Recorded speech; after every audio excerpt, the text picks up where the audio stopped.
伫阿美族有一项传统文化，就是这烧烟的比赛。为了要保存和传承这项传统文化，发展着部落邀请教练，甲传统的烧烟结合着现代的激斗科技，吸引无共年龄层的族人来学习。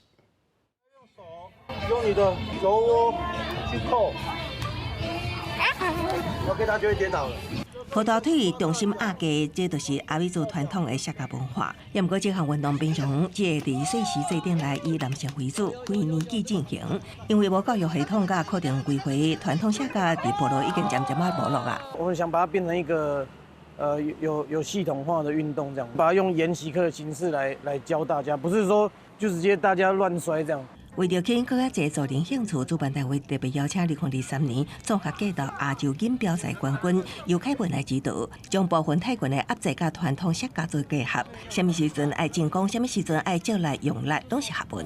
在我们的部落，传统摔跤每次的乡运都会办，但我们部落的小朋友好像也没有自己在准备，或者说在私下的训练，因为每一个部落的规则啊，那个习俗都不一样，所以我也只有教一些摔倒的技术。第一届阿美族传统客家课程，确实伫部落内引起轰动，吸引查甫查某、老老细细20-30岁族人来参与，就连外国人拢来观摩。更加希望未来当年会当继续办理。不错，比我想象的还好玩。我看人那么多，我都觉得可以试试看。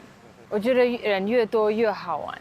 一般都是男生在相摔嘛，啊，我是第一次体验女孩子，虽然没有正式表演，还是有体验到他们的那个动作啊，还有那个力道啊。部落长老强调，阿美族早期部落领袖定会召集勇士进行客家活动，来锻炼男子，提升格斗技能，甲捍卫部落能力。也毋过随着现代化甲外来文化影响，真侪传统技艺渐渐流失。